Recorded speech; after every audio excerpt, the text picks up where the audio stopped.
11 de la mañana con 17 minutos, estamos de regreso como es habitual los días lunes. Nos acompaña nuestro panelista estable, académico de la Universidad de Magallanes y de Natal. Ya, en ambas universidades ahí trabajo. ¿Cómo estás, Pablo? Bien, pues. Lumbio. Sí, pues. No, Lumbio, porque es como lunes, viernes. Claro. Como le diría la cara y le sonríe la máscara porque mañana es feriado.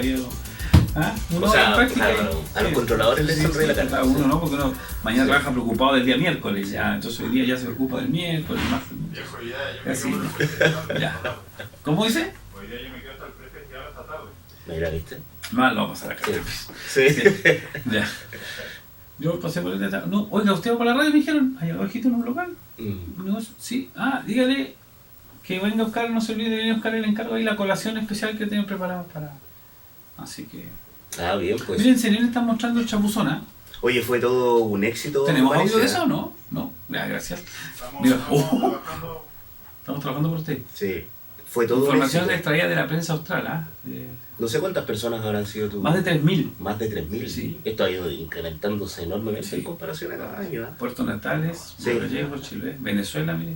Tenemos hartas actividades en esta época. Igual fui acá a Quevedo, también estuve en la Feria del Libro Usado. Yo no fui también. Todavía. Fui también. Varios expositores, bastante amplios. Sí, interesante libro para todos los gustos. Sí, hay sugerencias que uno haría tal vez de realizar, por ejemplo, no sé, más actividades o aspectos. Yo recuerdo que ferias anteriores hacían distintos tipos de exposiciones, actos y todo esto. Pero en realidad muy entretenido, una gran cantidad de libros, así que totalmente recomendable para la gente que ahora en estas vacaciones quiera leerse algún libro. No estaba tampoco tan caro. No, pues un libro usado. Son libros usados. Si nuevo sale 15.000 pesos por esto puede salir unos 7, quizás la mitad. Quizás la mitad también, sí. Así que como viene. Vamos a entrar en materia que nos convoca el día de hoy. Hace poquito, en Chile. Sí, hace poquito salió una noticia, esto es totalmente reciente, de que en realidad encabezamos como siempre algunos rankings que no sé si queremos encabezar. Pero en realidad este ranking menciona el acelerado envejecimiento de la población, Daniela. Dice que en 20 años más habrán 33 personas mayores de 65 años por cada 100 habitantes. O sea, vamos a ser la población a nivel latinoamericano más envejecida de Latinoamérica. En comparación, por ejemplo, a otros lugares que siguen, porque bien sabe la gente de que en realidad, claro, lugares como Europa y algunos otros aspectos en particular como el ámbito oriental, ¿cierto? Algunas localidades en Asia, representan efectivamente gran nivel de envejecimiento. Pero claro, la población chilena también estamos entrando en esa situación y nos convertimos, vamos a sobrepasar inclusive a Uruguay, que era la población más envejecida que existía, por ejemplo, en Latinoamérica. Esto marca un verdadero desafío para nuestras políticas públicas, en particular para nuestras políticas públicas, porque quiere decir que nos encontramos con las temáticas que hemos tratado desde la primera vez que he venido, el famoso sistema de pensiones. El famoso sistema de pensiones. Que a la larga no ha tenido ningún cambio tampoco. No ha tenido y es difícil que lo logre tener, ¿no? O sea, así como va envejeciendo la población, también los que ya envejecieron se están yendo. Sí, pues. Y se sigue manteniendo porque es el negocio. Bueno, y ahora nosotros hablamos que en realidad es, incluso tiene un nuevo término, se me olvidó ahora, pero estaba relacionado que a partir de los 65 años es una nueva etapa, ya no es que eres una persona, un adulto mayor, sino que parece que es un adulto mayor joven, ¿cierto? Claro. Lo cual ha cambiado en el transcurso del tiempo, porque claro, las características y la vitalidad que tiene una persona de 65 años ya no es la misma que hace 30, 40 años atrás. Claro. O sea, tú estabas viendo efectivamente que en realidad tiene toda la disposición de seguir realizando actividades, no necesariamente laborales, pero inclusive laborales para algunas personas que en realidad quieren seguir dentro del mercado laboral. Eso involucra entonces este cambio que también propone el gobierno, que lo habíamos discutido hace un tiempo atrás y que ha quedado entrampado, al igual que muchas de las reformas, que está relacionado con permitir o discutir la edad de jubilación en primer lugar, pero lo que propone el gobierno es un libre albedrío, podríamos decir, para que la gente que en realidad quiera seguir trabajando y que tenga más de 60 y 65 años respectivamente en el caso de la mujer y el hombre, pueda seguir haciéndolo. Claro, el tema va más allá, porque a la larga, claro, puedes seguir trabajando, si eso nadie te dice que no lo hagas.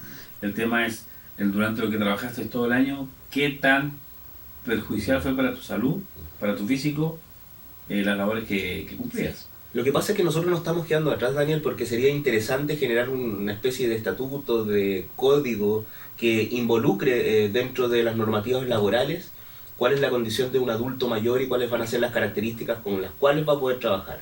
Entonces, por ejemplo, cuando hablamos de la redistribución de la jornada laboral a través de la modernización del aspecto laboral, y nosotros planteamos el concepto de una normativa 4x3, ¿te recuerdas? 4 días Sí, laborales y 3 días de trabajo, y que ha causado tanto revuelo. De hecho, esa reforma está entrampada. Ha causado tanto revuelo dentro del aspecto legislativo, que en realidad nosotros tenemos que darnos cuenta de si eso también está acorde con la realidad de los adultos mayores. Eso sí, una mayor flexibilidad permite también que los adultos mayores puedan ingresar, por ejemplo, a determinados puestos de trabajo y puedan seguir su vida activa. El punto es hasta cuándo nosotros vamos a permitir en realidad que en este contexto del mundo laboral, el aspecto de las pensiones, en realidad, claro, vayan todo en contra de lo que significa un adulto mayor, porque nosotros vamos viendo que en realidad las pensiones en Chile bordean efectivamente alrededor de las 250, 230 mil pesos, que ese es el promedio de lo que recibe cada uno de los pensionados, y eso en realidad, claro, claramente está totalmente fuera de lugar, porque con 230, 240, nuevamente tú caes en el proceso de pobreza. Sí, claro. O sea, después de toda una vida laboral, ¿cierto?, de 40, 45, 50 años trabajando, tú te encuentras efectivamente en una etapa en el cual regresas nuevamente a la pobreza. O sea, después de haber salido adelante con esas pensiones no te alcanza. Claro, para además que no puede ser posible, y esto me va a decir, pero si siempre lo mismo, claro, todos sabemos, sí, pero no puede ser posible que una persona jubilada que trabajó toda su vida con el sueldo mínimo y un poquito más, al momento de jubilar no tenga el sueldo mínimo para vivir, después de que vivió toda su vida con eso, y más encima, ojo, que más encima, para jubila y sigue trabajando, con suerte llega al sueldo mínimo. Claro. O sea, somos un país que es totalmente desequilibrado en materia económica para el bienestar social de las personas. No sé si se entendió lo que dije, pero creo que sí, porque es la realidad. O sea, tenemos personas que si no tienen una pensión de invalidez, aparte de su pensión por jubilación, y un sueldo distinto porque siguen trabajando, con suerte llegan a esos 350 mil pesos para vivir mensualmente. Sí. De los cuales, si no es casa propia, mínimo, pero mínimo, porque es la realidad, 280 se te va en un arriendo. Imagínate. En una casa lo más básica posible, que no tiene ningún consumo incorporado. Entonces, creo que tenemos que, o hay que hacer cambios drásticos, favorables a las personas, pero hacerlos ahora ya. Sí. De hecho, por ejemplo, estaba justo que me mencionabas, tuve recuerdo de lo que significa la cantidad de lo que recibe una persona con respecto a su última remuneración.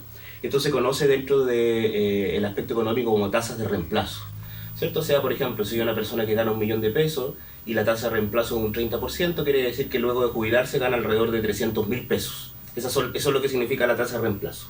En Chile, para los hombres, la tasa de reemplazo sería 44%. O sea, quiere decir, si una persona gana 1 millón de pesos, quiere decir que recibe 440 lucas como su tasa de reemplazo.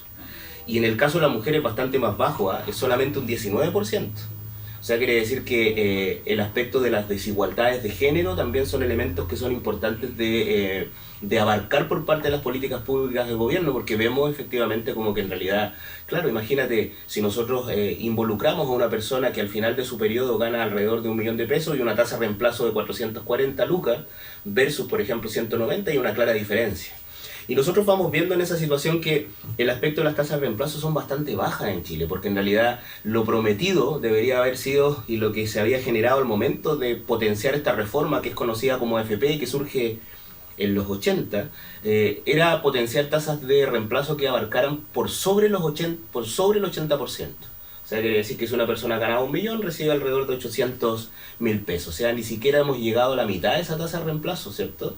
Con suerte, en el caso de las mujeres, solamente un 19%, muy lejana ese 80% prometido, y en el caso de los hombres, solamente un 44%, también muy lejana al aspecto de esa tasa de reemplazo prometida. O sea, claramente el concepto de lo que significa la AFP, y para todos los que están escuchando la radio y para todos los que opinan básicamente esta situación, no ha sido la herramienta adecuada para poder llevar el concepto de las pensiones que se llevan, por ejemplo, en nuestro país. Eso ha generado claramente que en realidad nosotros generemos, por ejemplo, esta posibilidad por parte del gobierno de realizar una nueva reforma, la cual tampoco ha sido tan fructuosa, porque cuando tú dices que una persona va a aumentar su jubilación en 30, 40 mil pesos, estamos hablando de personas que recién ingresan al mundo laboral. O sea, quiere decir personas de 25, 26, 24 años, que va a trabajar hasta los 60, 65. O sea, imagínate, estamos hablando de 40, 45 años más, para poder incrementar su pensión en alrededor de unos 20.000, 40.000 pesos extra. O sea, claramente el concepto de la AFP no ha dado resultado por ningún aspecto, y que sigamos discutiendo reformas tan pequeñas como este incremento solamente tan bajo de 20, 40.000 pesos, y que sigamos discutiendo, por ejemplo, en realidad un incremento, por ejemplo, de la jubilación en un 4% extra, ¿cierto?, que lo va a llevar el empleador, son elementos que siguen dando en el mismo aspecto y dando vuelta en el mismo tema que está relacionado con la AFP. Y es un tema, a ver, hay que ser acá, a ver, se ha hecho una coordinadora a nivel nacional, la AFP, que ha dado grandes resultados en hacerle entender a la gente que la AFP ya es un problema para la gente, pero no ha logrado la respuesta que se necesita de parte del gobierno de turno o del Estado de Chile, porque la verdad que esto es del Estado. Pero tampoco se ven soluciones, y ni siquiera una solución, por último, parche, como se le llama. Sí, de hecho, también surge un estudio que fue lanzado por la OCDE, ¿cierto?, que es esta organización de la cual nosotros formamos parte. Son alrededor de 35 países de alto nivel y con mayores niveles de crecimiento, y Chile también forma parte dentro de la OCDE durante mucho tiempo. De repente para las personas que están escuchando, de repente es medio complejo compararnos siempre con grandes países y con grandes potencias, porque nos comparamos, por ejemplo, con Luxemburgo, con Holanda, con Finlandia, con Francia, etcétera, con grandes países que conforman parte de la OCDE, pero también con países que de cierta manera se asemejan un poco a nosotros, como México, ahora con Croacia, con Grecia, que en realidad tienen tal vez un nivel que está relacionado más o menos con nosotros, y que nosotros compartimos muchos de los aspectos en los cuales nosotros formamos parte.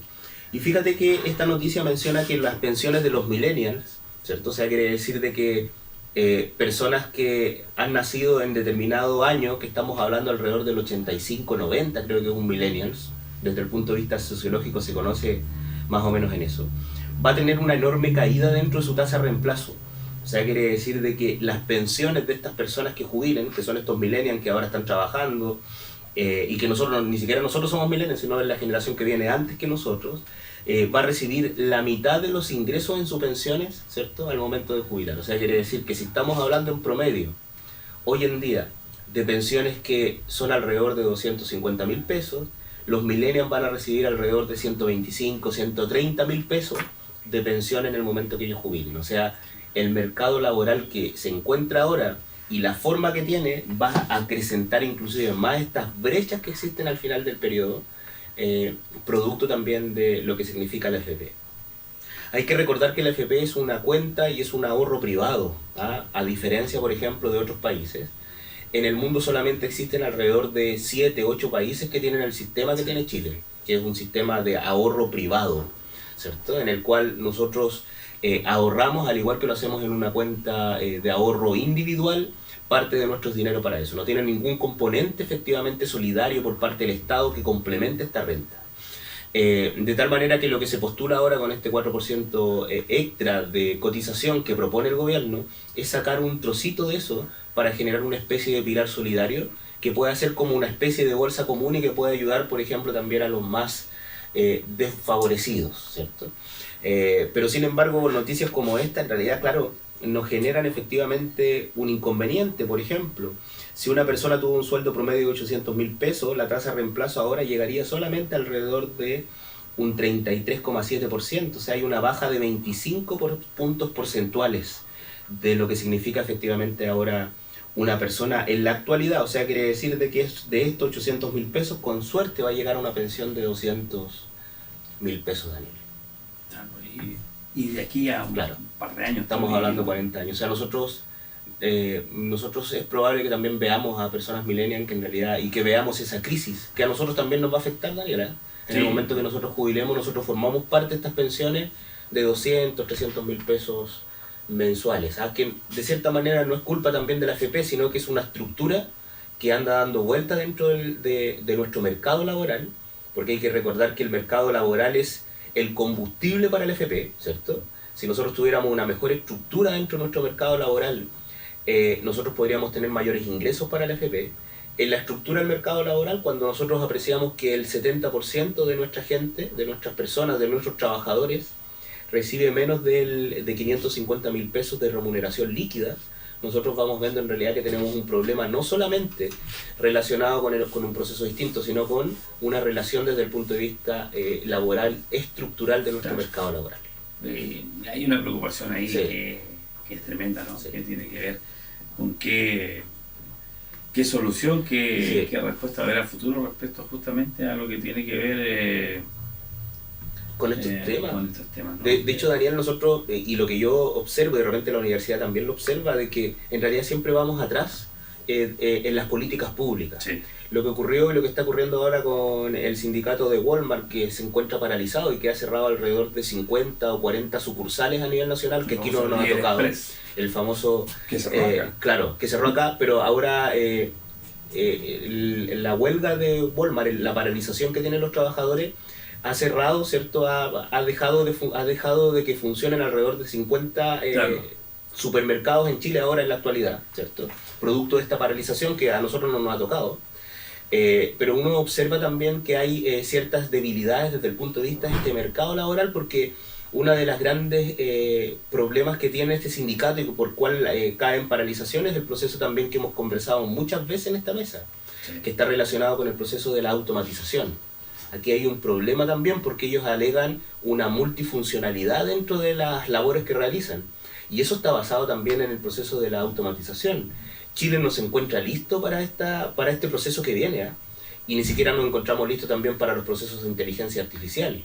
O sea, quiere decir de que nuestro mercado laboral va a tener grandes problemas a futuro, producto de que en realidad hay que acrecentar, por ejemplo, organizaciones como el CENS, entregarle mayores recursos para que en realidad orienten y generen mayores cualificaciones a los trabajadores que hoy en día podrían ser reemplazados por aspectos como la automatización, como lo que ocurre hoy día en Walmart y que es uno de los grandes motivos de la paralización que ellos tienen.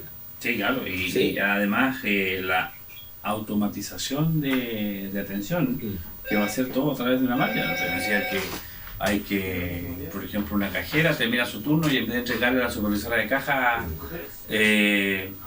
la plata, tiene que entregársela a una máquina, casi como un cajero. Donde usted va a depositar y la máquina va a hacer el conteo. Sí. ¿Y qué pasa si la máquina, por ejemplo, no reconoce un billete sobre otro? Claro. Pero ese es el futuro del supermercado, ¿eh?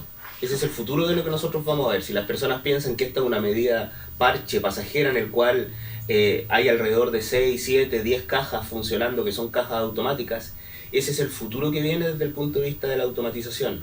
Hay algunos...